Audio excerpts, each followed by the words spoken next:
everyone, welcome to the Words of Nerds podcast. Today is March 15, 2026. I'm your host, Danny, alongside Kwame, Try Guy M, and Andrew. All right, so today we are going to discuss a recap of what happened last time, our lost audio incident. I want to let you know that there was some lost audio due to video volume being turned on in Prism Live. Shout out to Prism Live Studio, by the way, for making a really well-designed, user-friendly app for video streaming and recording. So a note about some audio, AI tech. I went into like a rabbit hole because I was trying to fix this audio issue. And I went into several different audio apps, audio editing apps, and AI apps. None of those could help me bring up a solution that could adequately kind of clean up the audio that was being messed up by the video. So a note to future AI developers: if you guys could develop a AI solution that separates different audio voice tracks, not just song or music tracks or background music tracks, just vocal tracks, and separate them out, that'd be really great. I think people would pay a lot of money for that. All right, so going into what we discussed a little bit about Nintendo. So we talked about Nintendo Indie World Showcase 2026. There was also a Capcom Spotlight. Those were the two game presentations from the first week of March. I think Kwame had something to say about the sexist design of one of the 6 final boss designs in the Mega Man game, the upcoming Mega Man game, Dual Override.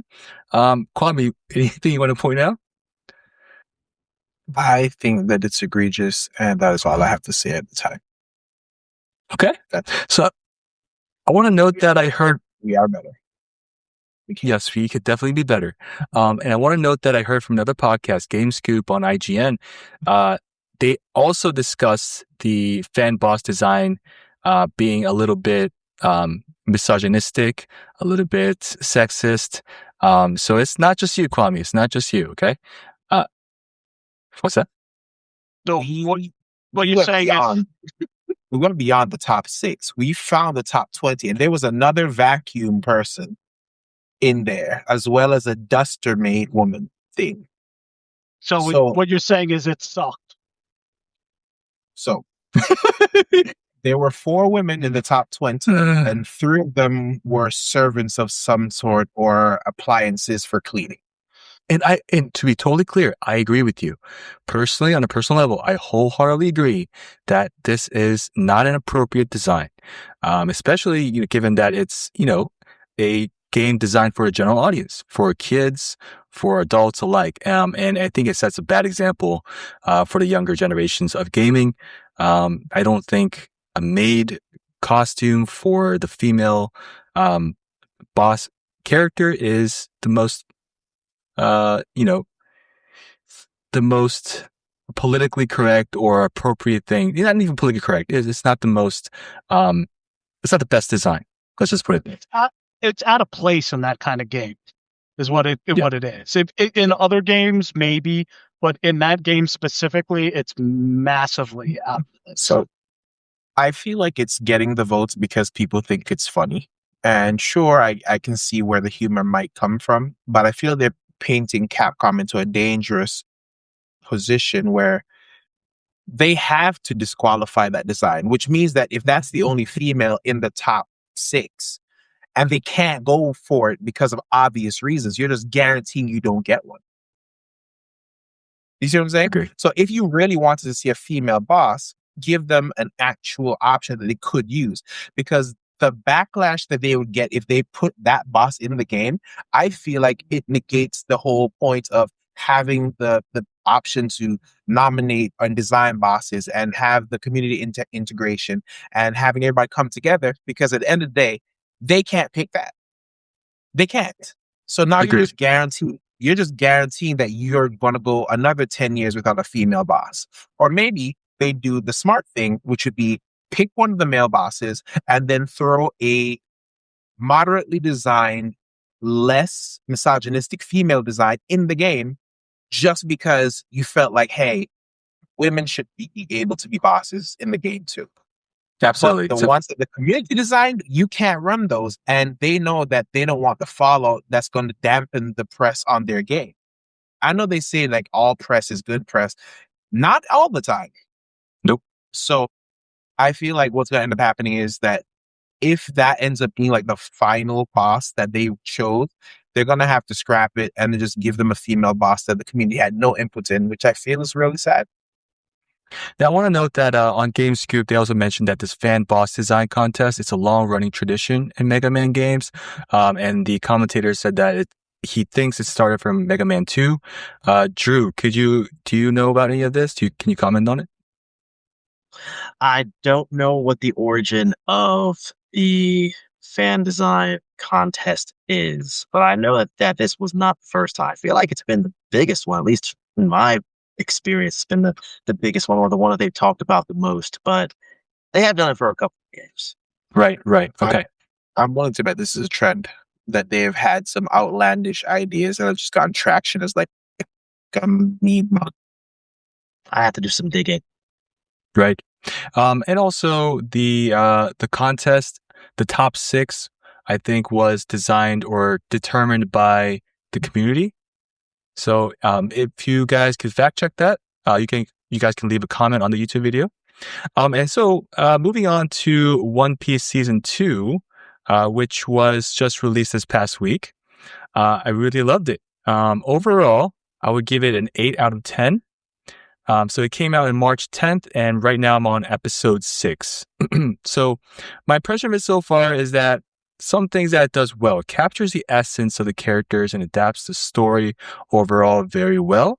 It incorporates a heightened sense of realism into the adaptation, so it makes the characters more three-dimensional, anime, manga, and real life.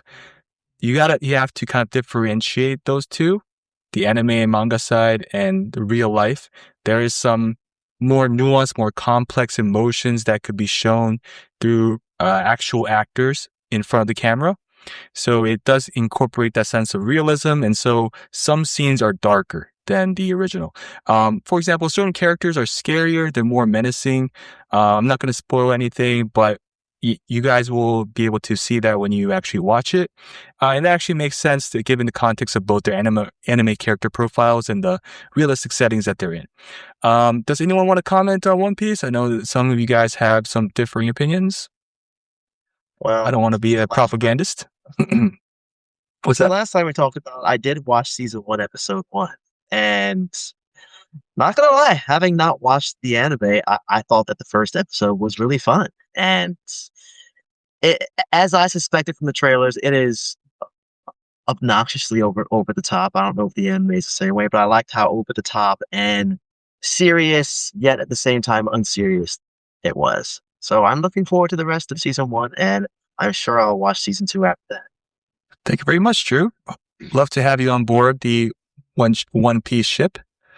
Yes, go ahead. And I'm on the flip side of this because I am not on the One Piece fan wagon. It's not my go-to. The artwork in the manga and the anime looks like it was drawn by a third grader whose parents couldn't even afford to get anything more than the pack of Crayolas. Not the 120, nowhere near that. They couldn't even get higher than the 12 pack when they did the artwork on this. And I just couldn't get past that with this show and the anime or the manga. And that's why I just no interest. So Okay. good luck to it. Well, thank you for the well wishes, and also thank you for your honest opinion on the artistic design choices. Kwame, do you have anything you want to add? Nope. Okay. So moving on. Thank you very much for that. Moving on. We want to discuss briefly on BlurredCon and AwesomeCon. Wait, I think Drew, you still there? Okay. Cat emergency. My bad. Okay. Gotcha. All right. So can you tell us a little bit about what you did with your friends this past 2 weekends back to back? My goodness. The nerdy convention season is definitely upon us. This is the first year where it's been like this, but BlurredCon and AwesomeCon literally happened back-to-back weekends.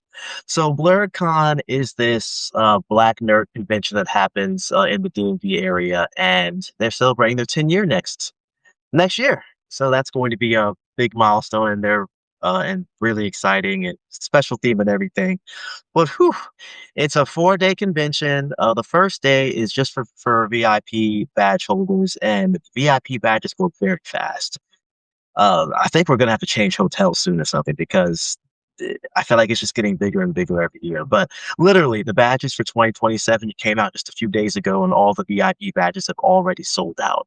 That tells you how big of a deal it is, and how many people are just so excited to come out from all over just to experience it. Like it is one of the biggest. It's not now. It's far from the only one because another big Blurred convention is DreamCon that's happening in Houston in July. But there's a handful of them, but BlurredCon is a really exciting one. They've got their guests, they've got their arcade, they've got the panels. I know I personally took a lot of dance classes. I took a K-pop hip hop class. I took a breakdancing class. I took a video game house class. I cosplay. This is me and my buddy in our Run DMC LL Cool J style um, Mario Brothers cosplays. His sister made those really blinged out star and mushroom chains. It was a great time. I'm looking forward to next year. I should be booking my hotel next week because right now I can't quite reach I'm just short of the checkout date. But so that was BlurCon. That left me exhausted. But then AwesomeCon, literally just got back from that a couple of hours ago. And so AwesomeCon is a huge pop culture convention that happens every year, and its time has changed a lot. It's been in June, it's been in May, it's been in April, and now it's in March. And the big things that people look out for with AwesomeCon are two things now, I would say.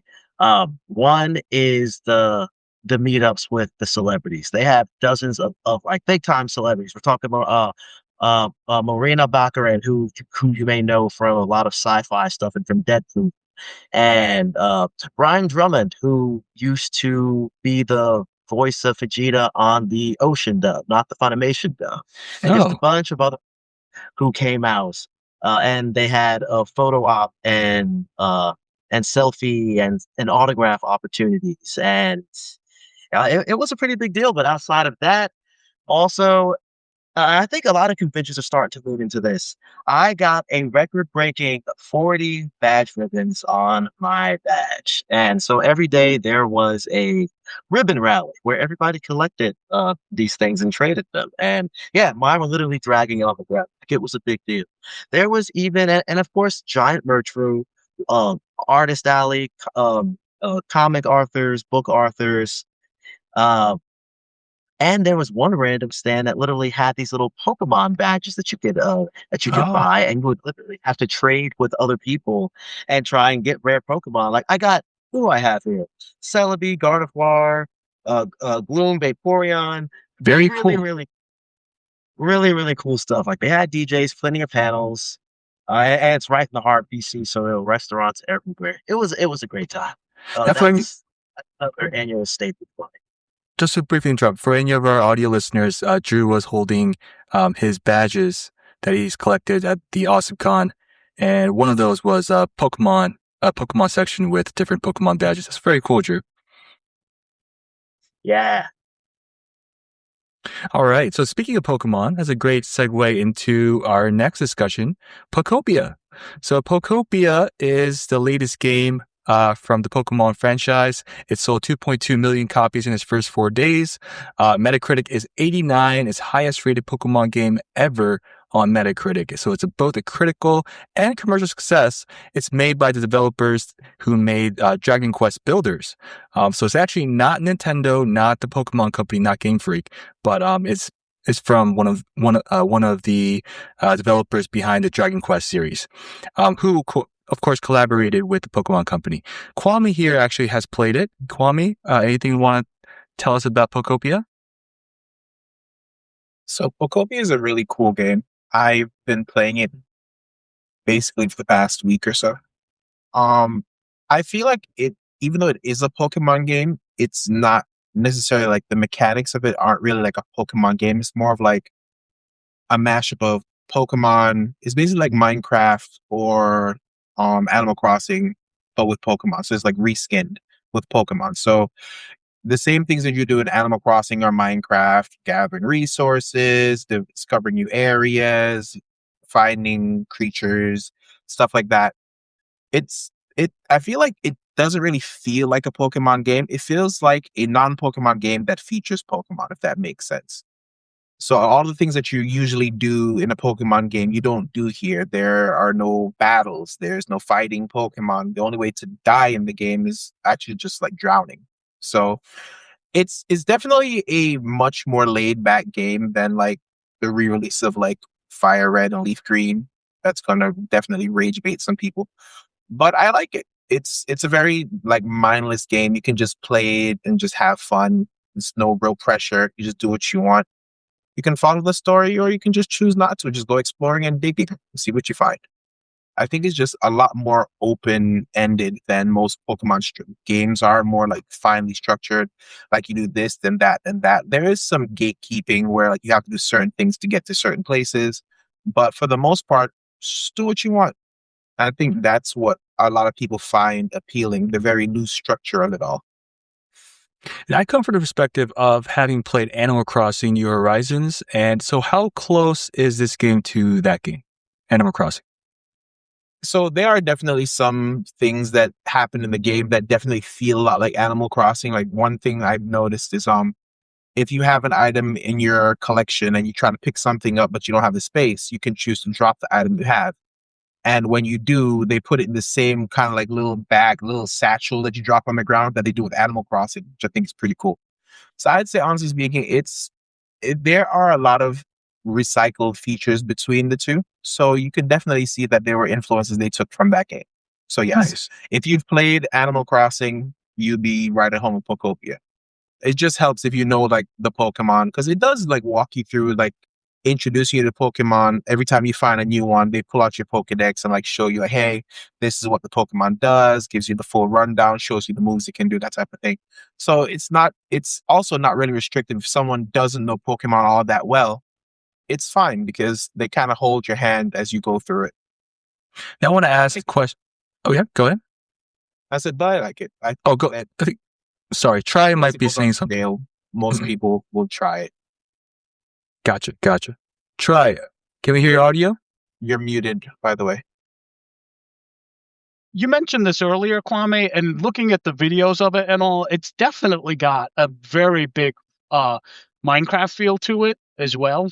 So it looks like it's got a lot of those aspects to it. Now, just to play devil's advocate here, when you look at the numbers, and Danny mentioned them when he opened up on this section, it sold 2.2 in the first, was it 4 days or whatever that it was on the market? Yep. And it's sold out everywhere, so it's really difficult to get it. But if you go look at the numbers for Violet, which was the Pokemon game before this, that sold 10 million copies in 3 days.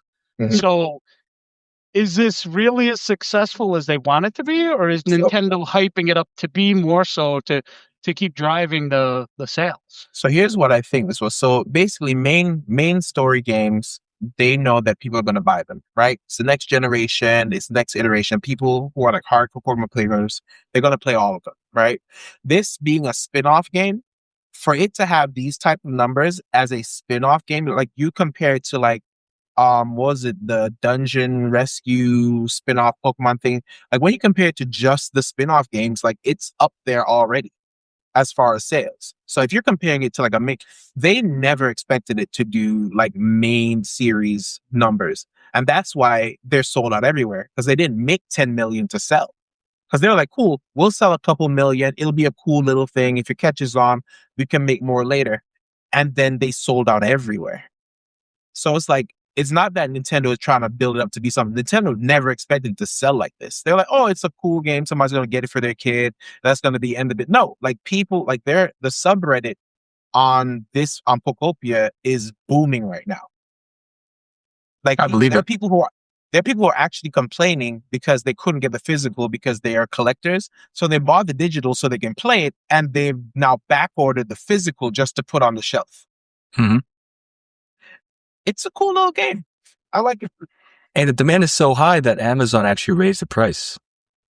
Yeah, I think they're going to drop it back down.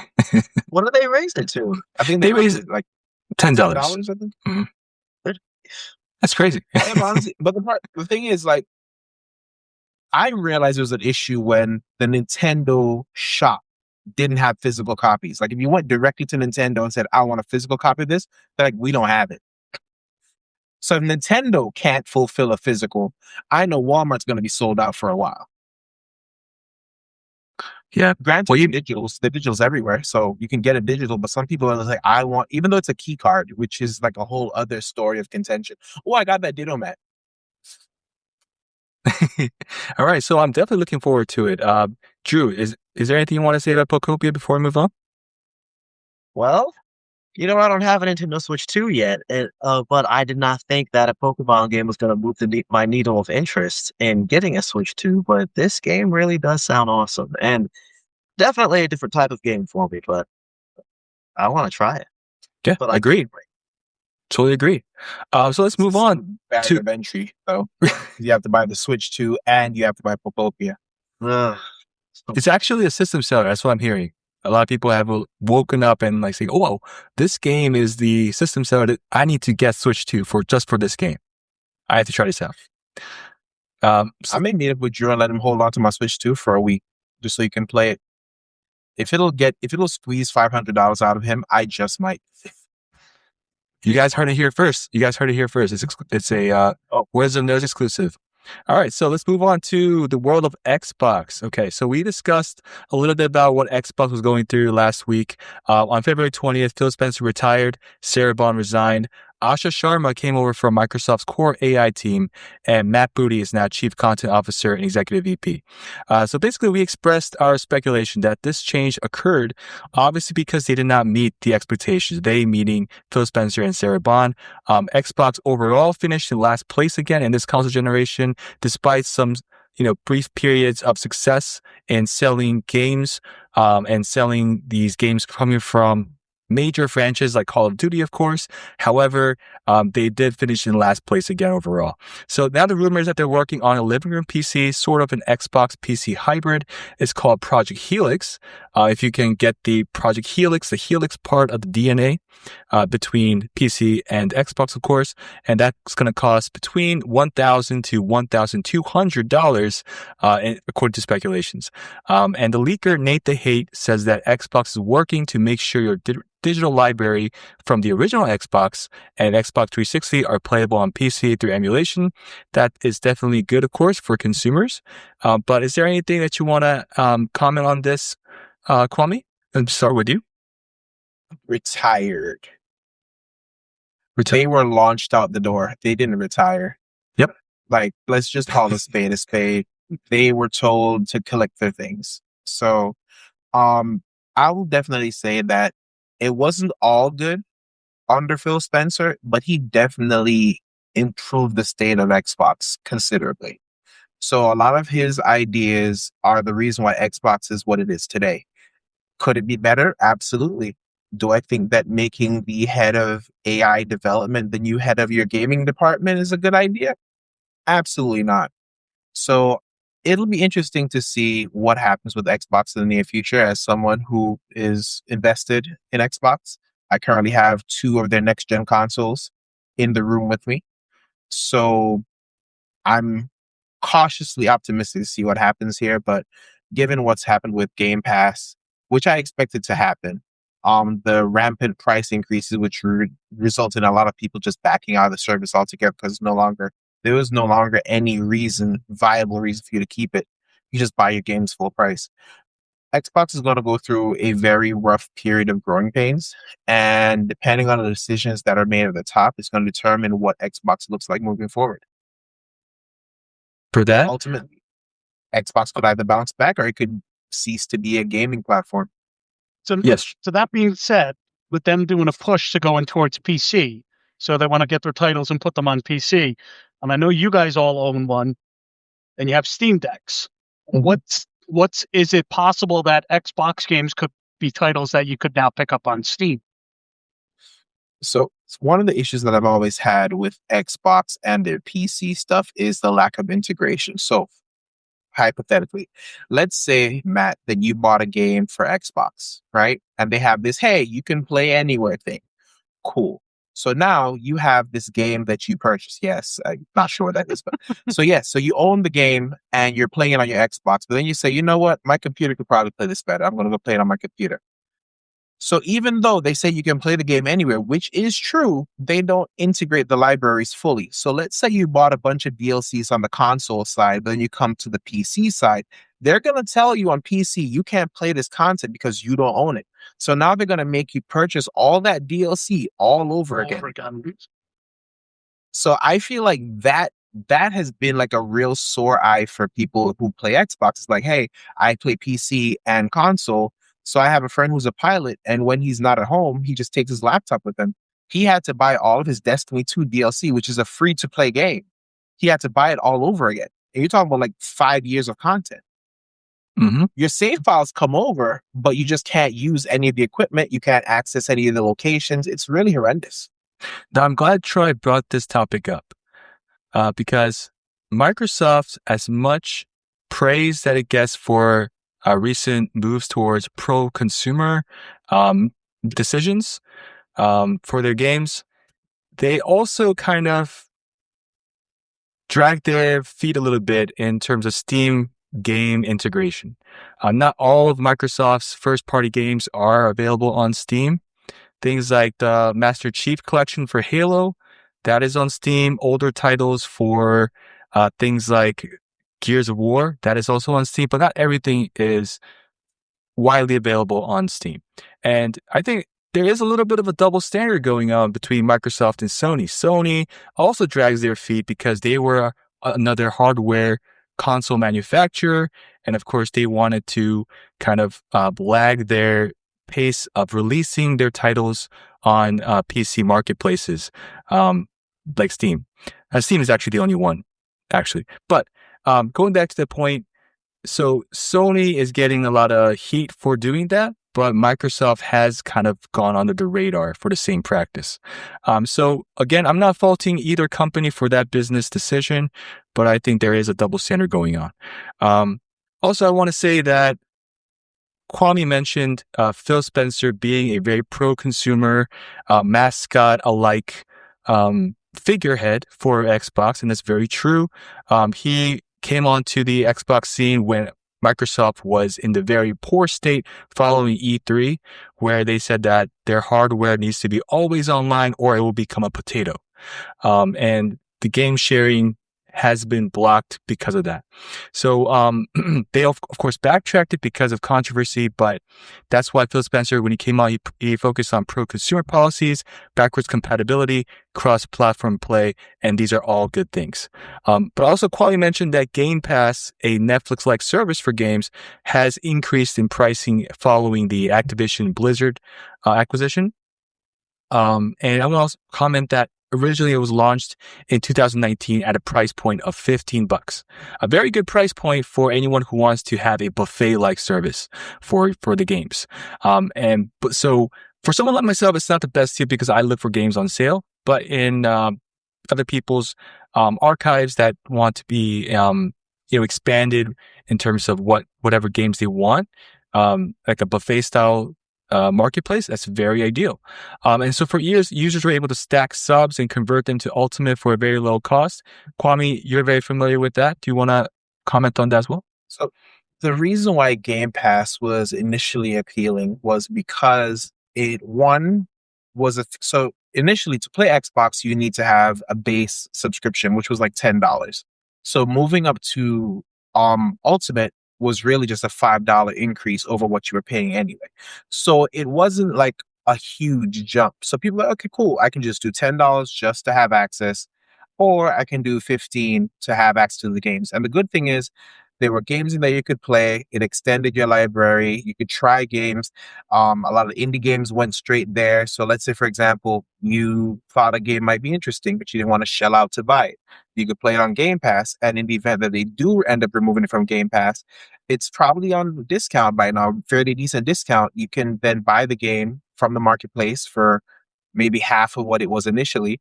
And then you can just continue your save file from there. Games usually don't get pulled from Game Pass that quickly. Usually they're for a couple of months. So if you're really determined, you could actually just beat the whole game and not have to worry about it. But what ended up happening was Xbox started buying a lot of studios. They were hemorrhaging money. And I knew that this would be the other shoe dropping, that once they've reached saturation where they could no longer buy anyone else, they were going to have to increase costs to recoup their investment. And over the span of about, I want to say a year and a half, they went from the $14.99, they went up to 20, then 25, and I think right now they're at like $29.99, so like right at $30. So they've doubled what they initially entered the market at. So when you look at a game costing $60 to $70, but Game Pass is $30, every 2 months you're basically buying a brand new title.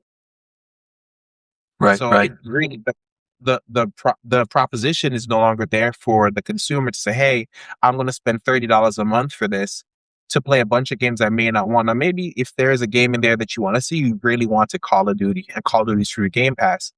If you pay for Game Pass for 2 months, you've bought Call of Duty outright and it's still yours. Should Call of Duty ever be removed from Game Pass, you spent all this money, but you don't own the game. And I Mhm. think the ownership aspect was what that's the way Sony differentiated from Microsoft, because Sony would give you the games and they were yours to keep. With Xbox is, hey, you have access to them, and if we change them or move them around or remove one, hey, you get a game to replace it. So it's not really a loss for you. You just don't have access to the old game, but you get a new game. So Right. ultimately, it's like you spend all this money, and like 5 years down the road, you say, I'm done with Game Pass. You spend thousands of dollars. It's what, like $360 a year at this point? You spend thousands of dollars and you have nothing to show for it because all of your save files can't be played until you go out and buy the games again. Right. And how much of that is driving the resurgence to people going back to physical now? Because I mean, there are people that are definitely going back to physical now. Yeah. So, So A lot of people are going back to physical because the problem is that Game Pass is probably going to go up in price again. I wouldn't be surprised if it did. I already canceled mine because I was like, it's no longer worth it. Like, sure, it was cool to be able to play indie games that I may have been marginally interested in, but is it $30 a month worth it? I don't think so. Now, I do want to say that we touched upon Game Pass. To answer Tri's question on whether or not Microsoft is very willing to go into the Steam marketplace or other, marketplaces like Epic, they are now a salesman, as you will, of their games that they will want to sell to other marketplaces, of course, but they also want to strengthen their Game Pass business. So they want to keep their games, I think, mostly on the Microsoft marketplaces, not any other third parties. So I think that's why they want to integrate their Game Pass business together with their individual game sales on their Microsoft marketplaces. And they might not be as willing to move on to Steam. Now, I want to say that Game Pass is not a sustainable model because if you may already know this, but Microsoft, with the big corporate pockets, they subsidized their Game Pass service for a very long time. They were hemorrhaging money, as Kwame said, and they would probably spend $1 billion per year to bring third-party games to Game Pass. That's a lot. So with many being day and date, they lost $300 million just for Call of Duty on Game Pass. So that's why they have hiked up pricing, and it's not a sustainable business model for this big, huge buffet style offering for their games. Taking a loss has always been the industry standard for gaming, right? So every console manufacturer, Sony, Xbox, even Nintendo to an extent, I'm not sure to what extent they subsidize it, but most carriers subsidize the console. So they sell these machines at a loss deliberately, knowing that they're locking you into the ecosystem and they'll recoup that money over time, whether it be through subscriptions or game purchases. They're like, it's similar to like your phone company. Back in the day, your phone company said, hey, this one's $1,000. We'll give it to you for $300, but you're locked into us for the next 24 months. And we're going to squeeze that money back out of you over that period. It's the same with consoles. If you bought a brand new Xbox or a PlayStation for $500-$600, you're clearly going to be playing PlayStation or Xbox games. So that's an opportunity for them to say, hey, you're going to be buying games from us. You're probably going to be buying accessories. Your controller's going to break. You're going to be buying games. The games are going to have DLCs and expansions. So we're going to get the money back. The problem is that they extended it too far with Game Pass by buying up way too many studios to try basically it's almost like Microsoft was trying to create a monopoly where they owned everything and then they could just set the price as whatever they want because there was no one else to go to. Like And Nintendo. yeah, Right. so what happened is they just, I guess, either they ran out of the money or someone finally bounced a checkbook and realized that this was not sustainable after all these years and said, cool, we're going to throw the captain overboard and promote someone else up and see if we can right the ship. Now, at a personal level, oh, I'm sorry. Go ahead. I was saying that the problem is, and I think this is what expedited the need for change at Microsoft. Microsoft's expenditure on AI and AI infrastructure has ballooned astronomically in the past year. And I think that a lot of the cushion money that the Xbox was counting on kind of got dumped into AI. So now it's like we're really scraping the bottom of the barrel. We have to like tighten the belt a bit. And I think that getting rid of Phil was the only way that they could do that. Because Phil would have stayed in for it. And they need Danny to throw and break a lot more controllers too. Yes, yes, more controllers. Wait, what? What? I said they need you to throw and break more controllers because you have the worst temper out of all of us, clearly. So What? What is this character assassination? Okay. All right. So that's the type of humor you get from Try. I'm sure he was joking. So I am joking. okay. So on a personal level, we definitely wish Phil Spencer and Sarah Bond the best. We definitely take no pleasure in seeing them, losing their jobs. We don't see any pleasure in losing anyone losing their jobs at all. So we definitely wish them the best. Kwame had a funny way of saying they got the boot, so that's why I laughed. But just to clarify. All right, so moving on to the world of PlayStation a little bit. So in PlayStation's world, they announced, or the leakers have speculated that Sony is going to continue pushing forward a 2027 launch date for PS6. And of course, you guys might have heard that they are dual launching a PS handheld that is compatible with PS6. It will still play the same games portably, and they're still on track for holiday 2027. That's just according to the leak sources. And according to sources speaking to Bloomberg, this is in relation to the fact that Sony is no longer porting its first-party single-player games to PC and other platforms. Ghost of Yotei and next month's Saros will remain PS5 exclusive. If there's anything that anyone want to comment on this topic, please feel free to go ahead. Otherwise, I can move on. So let's take a quick view, and everybody hold your hand up. Is their handheld portable gonna actually happen in 27? Do you think it will? If so, raise your hands. 1 out of 4. I raise my hand.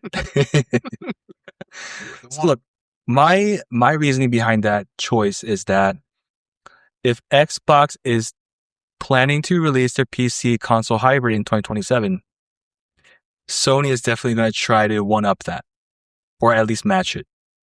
A Fair. high school teacher once told me that, gas stations that operate right across from the street of each other will definitely know what the other is planning at some level. Not everything, of course, but at some level, they know each other very well. So if Xbox is planning to release Project Helix in 2027, which speculation is saying that they are, then Sony is definitely going to try to one-up that and do the best that they can and trying to leverage their lower pricing and also leveraging a more diverse offering in terms of hardware. Now, to be clear, I'm not saying I hope they do. I just track record. I don't see it happening. No, yeah. Concerns with Sony with this is their poor implementation previously. So I used to have a PS4 and they had the remote play thing, which is just streaming off of your old console.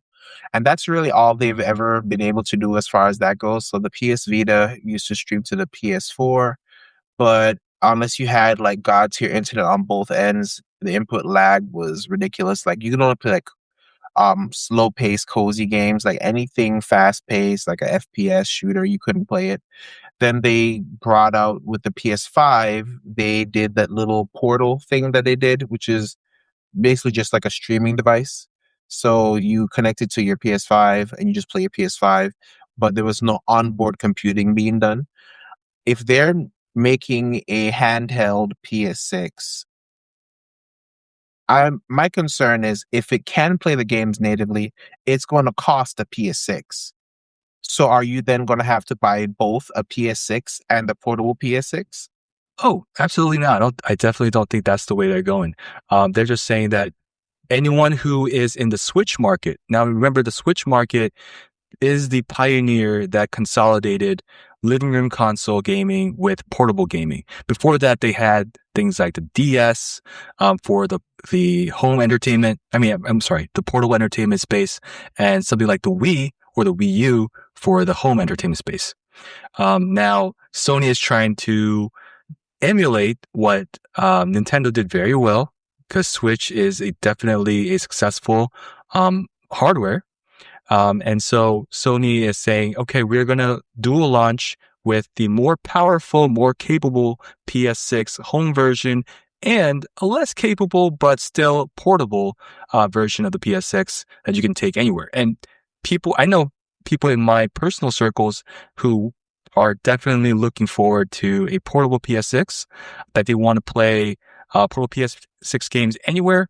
Right now they have the PS Portal, which is basically the spiritual successor to the PSP. They don't call it the PSP, but of course we know what it is. And it can't play games natively, but it can definitely play games, anywhere you want to, as long as you have internet. So I hope that answers your question, Kwame. So my question is, you say you're acknowledging that it'll be less capable. My question is, how many concessions do you think Sony will have to make? Because as soon as you get into the territory of handheld, concessions immediately have to be made. You can't be as powerful.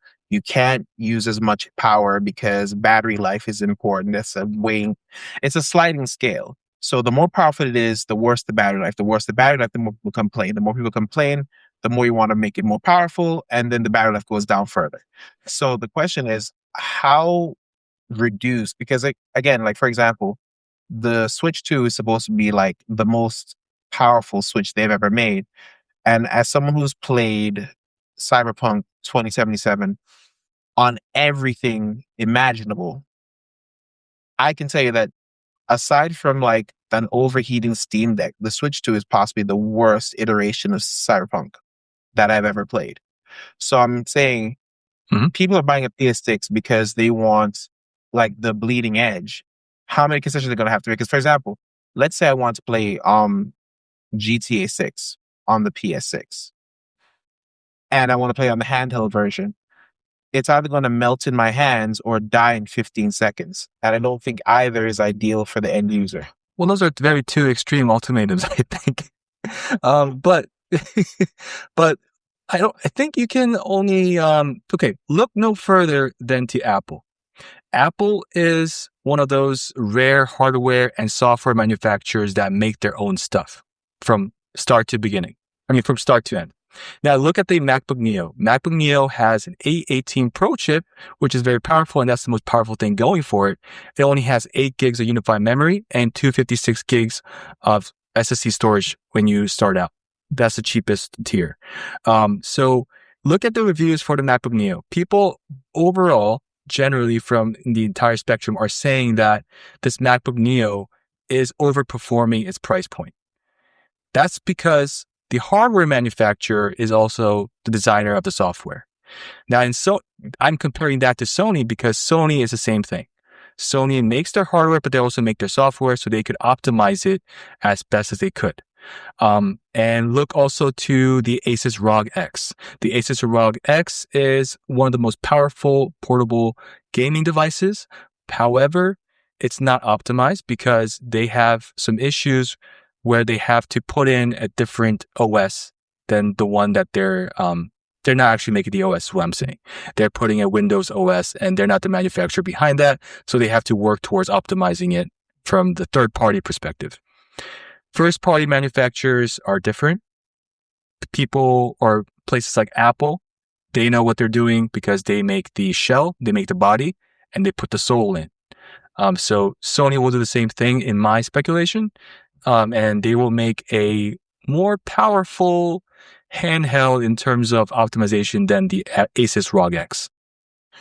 To contest that point, based on your logic, Nintendo makes their console, they make their software, and they make a lot of the games.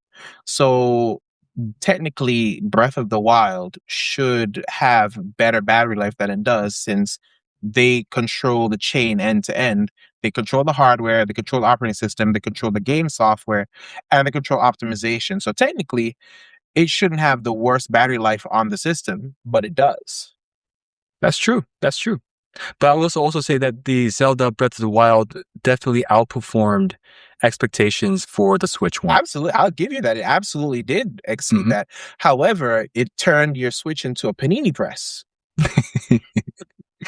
All right. So that's where our opinions are dividing or differing. We want to move. My Sony. Yes. To be clear, I am definitely a Sony fanboy. Try here is coming from the PC world, PC community. Kwame is the same. I definitely have a lot of PC friends. I'm sorry? I'm all over. I've had everything. Yeah. I had Sony up to the PS4. It's just this generation I refuse to buy it. And Drew, of course, is a Nintendo enthusiast. I hope he gets a Switch 2 soon. So, moving on to some content that we're looking forward to in 2026. The first one that's coming up is Invincible Season 4. That's March 18th. Am I correct, Troy? That's correct. Okay. So I'm not really familiar with the Invincible world. I only watched up to Season 2. So if anyone wants to comment on that, please feel free.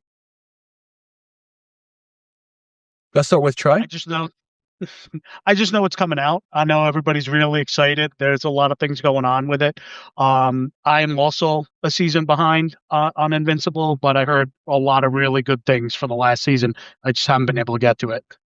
I believe I'm mostly up to date. I think I finished the most recent season. I may be like 1 or 2 episodes off. It's a really good show. The storytelling is done really well. It's pretty dark. Like, you wouldn't think it's as dark as it is, but it's pretty dark. But it's well developed. So I enjoy it. I'm looking forward to it. But beware. It's a lot. Andrew, you seem to know a lot about Invincible as well. Yeah, I think I'm the most up to date on Invincible here. I'm surprised. But yeah, so I have not watched The Boys, but the way that I describe Invincible, just based on what I know of The Boys, is that it in terms of the level of how dark it is and how violent it is, it's like an animated version of The Boys.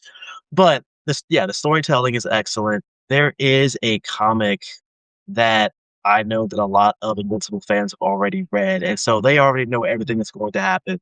I have not read that, and I'm not going to. I'm just going to just see these seasons as they come out. But I am very much excited about, what is this, season 4 now? I'm losing track of how many it's been. I believe it's season 4. But yeah, I'm looking forward to it. It's been a great show. So here's to more Invincible. Here's to more Invincible indeed. And just to be clear, any younger audience members who are watching this podcast, of course, you guys are not allowed to watch Invincible.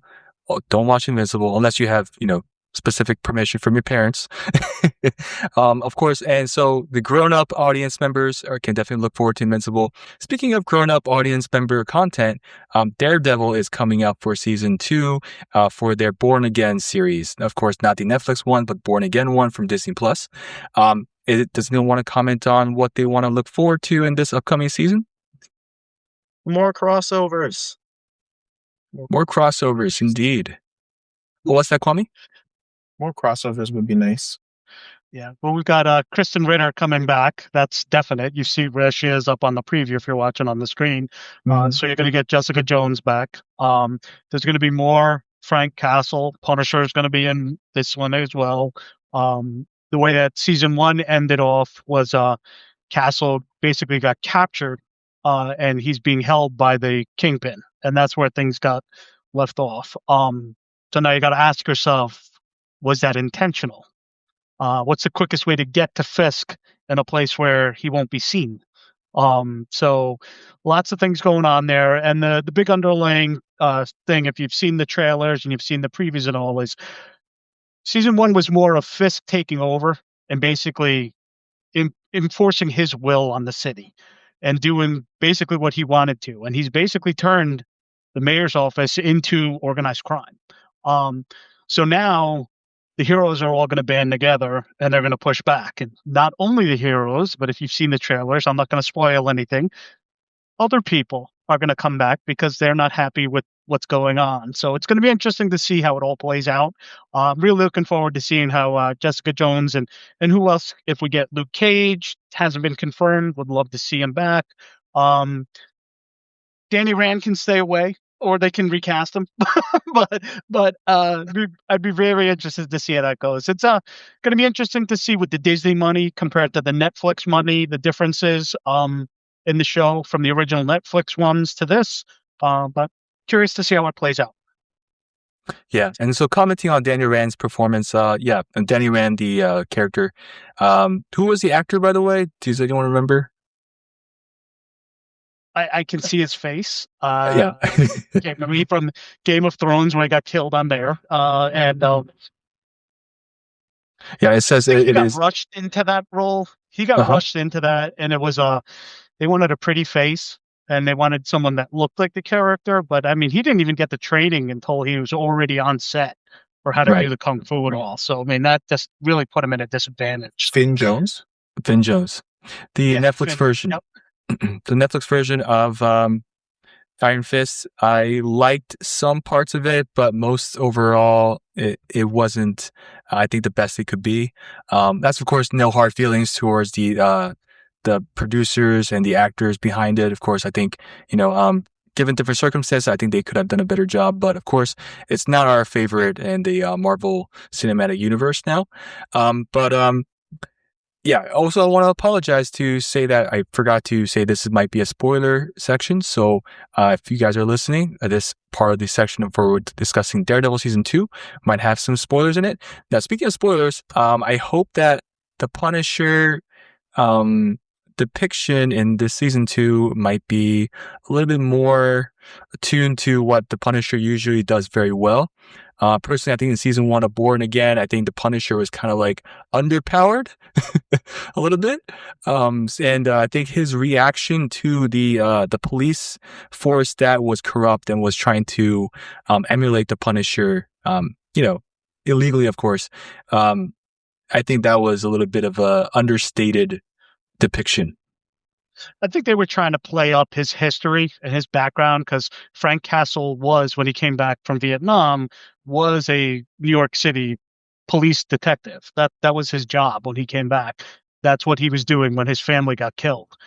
So he has connections and relations with the police. So for him, it's very hard for him to do bad things against the police, even more so than other people. But he still does. But Right. Okay, so moving on to another project that we're looking forward to. Avatar Aang, The Last Airbender is a movie, a film that's coming from Paramount, and the original makers are behind it, as far as I know. So does anyone want to comment on what they're looking forward to in this series or this project? Kwame? I love a middle child. Oh, Drew? Okay. All we got in Legend of Korra was flashbacks to approximately this era. So I'm excited to see it play out. And I don't know if I haven't read too much about exactly what they're going to cover in it, but I'm excited to see some of those gaps get filled in. Right. So to be clear, this will take place between the ending of the Avatar, The Last Airbender, the final season of that, and The Legend of Korra, of course, as Drew mentioned. And the actors behind it, I want to mention some of them. So Ki-Huy Kwan is going to be in it. I don't know who he's playing right now, but of course, Eric Nam, Steven Yeun, Dave Bautista. Dave Bautista is the villain. Eric Nam's going to be playing Aang. Steven Yeun is Zuko, I believe is the adult version. And Dante Basco is actually listed as part of the cast as well. So presumably he's playing the younger version of Zuko. Dion Kwan is Toph, Roman Zaragoza is Sokka, and Jessica Madden Matin is Katara. I think Try wanted to say something. Yeah, now they're going to be the adult version. Does anyone know? I don't. Does anyone know how many years we're talking about? Because like the end of the original show, they were like between like 13 and 15, I think, in that age bracket. And then now they're going to be adults. So are we talking 18 or are we talking a little bit older than that? I'm curious to find out exactly how much farther it's going ahead and what's happened in the world over that period, those 5 years, and what advancements they've had. Because when you jump to Korra, compared to Last Airbender, it got much more industrial age, where the original show was not industrial age. There wasn't a lot of machines and things like that. But in Korra, there were a ton of machines. So curious to see how that's going to develop and what kind of age gap difference there is there, and what kind of world building we have to look forward to that has evolved since the show. Judging from this early look, I think they are at some point in their young adulthood. They're not too old, and it might be because of the art style, but they look kind of young towards, maybe in their 30s. And Kwame, did you like Avatar: The Last Airbender? I did like Avatar: The Last Airbender. I'm actually over here looking to see what the ages are projected to be. I haven't found anything as yet, but I've never watched horror. I've seen episodes, but I've never watched in its entirety. So I may have to go and rectify that. Gotcha. Yeah, look forward to that, Kwame. This is actually coming up in fall of this year, so I'm really hyped for it. Unfortunately, it won't be in theaters, but I think it will be streaming on Paramount Plus. And also another one that we want to look forward to is Rooster Fighter. This one I'm not really familiar with, but Try is very enthusiastic about it. Try, can you please lead us off on Rooster Fighter? Sure. It looks like it's a very over the top, crazy fighting anime. It just happens that the main character is a rooster, and you have a video of it. Can you roll that, Danny, in the background? Oh no, the video is actually pretty violent. So it's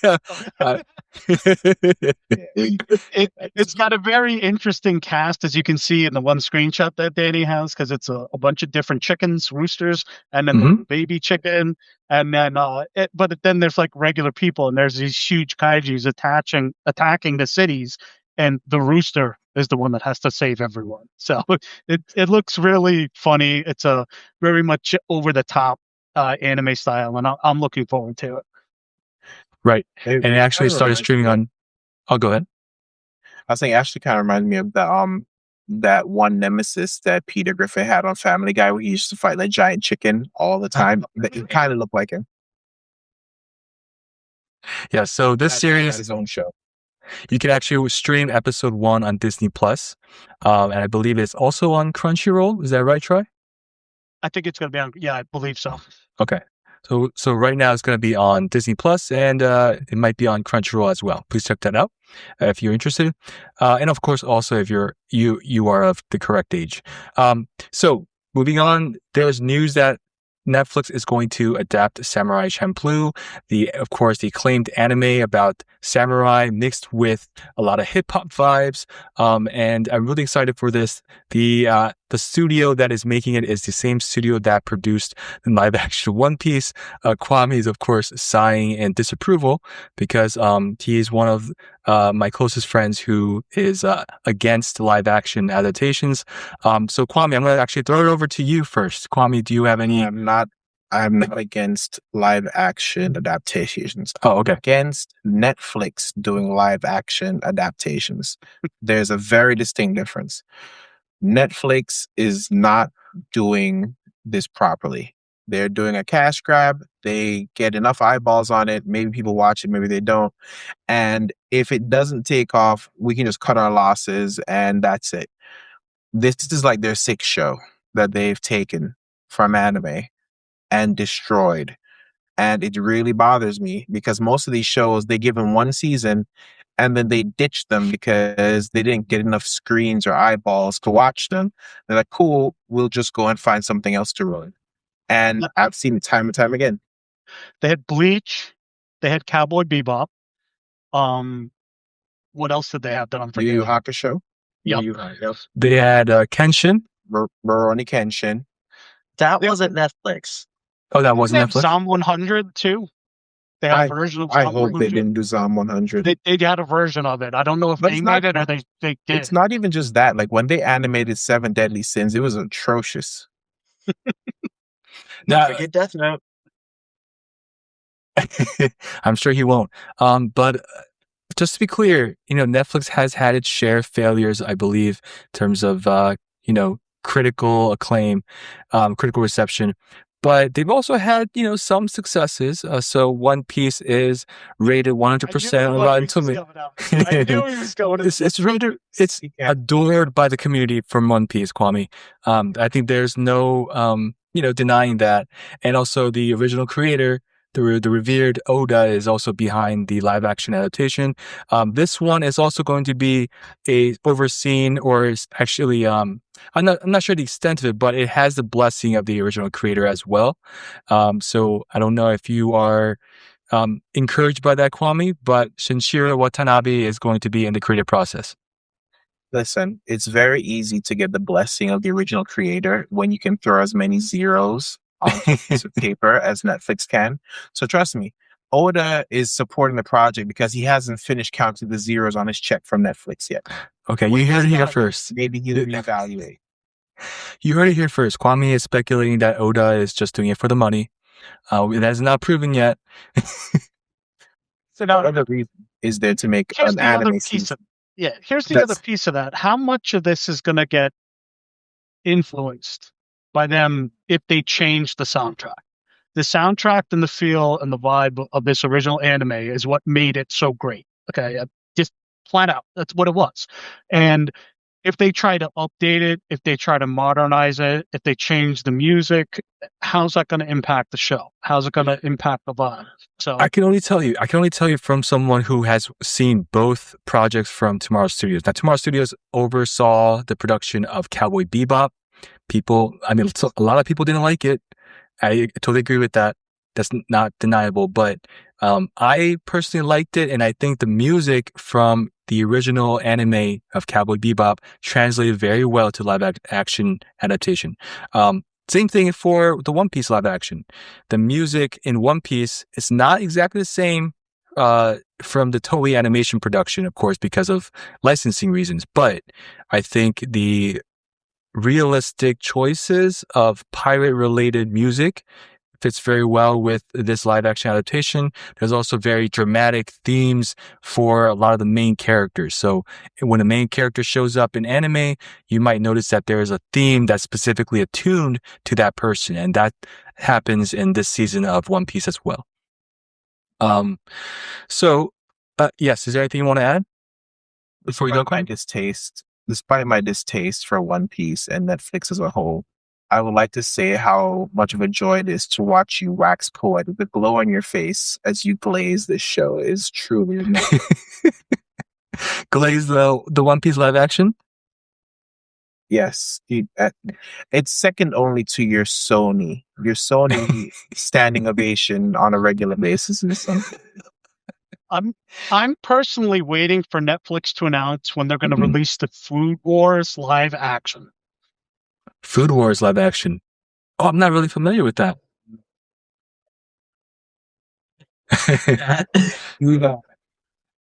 They can't do that. Okay, so on that note, named Only Flicks. Only Flicks. Okay, I don't get that joke yet. But on that note, something that I do get, I will. Something that I do, Danny. And to be clear, Danny, you can watch Food Wars. Our viewers under the age of 13 should not watch Food Wars. Oh, okay. Thank you very much for clarifying that, Try. Something that I do get, something I do understand in terms of joking is from Darwin Jen. So this is an anime that is an adaptation of a manga about a monkey that faces discrimination and ethical political conflicts. It's the first human chimpanzee hybrid, according to this anime. His name is Charlie. I haven't seen the anime, but the meme has come up where at the end credit scene, after every end credit scene, the gasoline price goes up bit by bit. I don't think it's out yet, Annie. I think it's coming. It's coming? I don't think it's been out yet, so it is. Gotcha. Okay, let me double check that. But in the meantime, that's the last thing I want to comment on it. Let's see here. The animated adaptation of the Darwin Incident officially premiered on January 6th. So it is available to watch. I'm not sure if it's available here. Let me check for anything on Crunchyroll related before we go. Where is it streaming? Does it say where it's streaming, Danny? It did say it was on TV Tokyo in Japan. I'm not sure if it's on. Is it available? Yeah, it might not be showing in the U.S. Release date for the USA. It On says Prime or Hulu or something. it's produced by Belnox Films. Yeah. Oh, its platform is Amazon Prime Video. So that's where you might be able to see it. Okay, so that's pretty much the end of our podcast. Thank you so much for joining us today. And please look forward to the next coming episode. Also, we have an Instagram account that's up and running. It's at Words of Nerds on Instagram. And before we go, I want to make this an open mic type of thing for anyone who wants to say anything that we haven't covered yet. We do have some time to cover anything that we didn't discuss. So anyone want to say any comments before we go? I think I've slandered One Piece enough. I'm really looking forward. Daredevil, 2 weeks, it's coming out on the 24th. So look forward to that. And the anime winter season's ending up now, next 2 weeks. Then we're going to get into the spring. And spring has got a lot of big time shows coming out. So get ready. Just for our listeners and viewers, I'm laughing because there's something funny in our Discord. Okay. All right, guys. Thank you so much for tuning in. Hope you have a great one. Catch you next time. Bye. Later.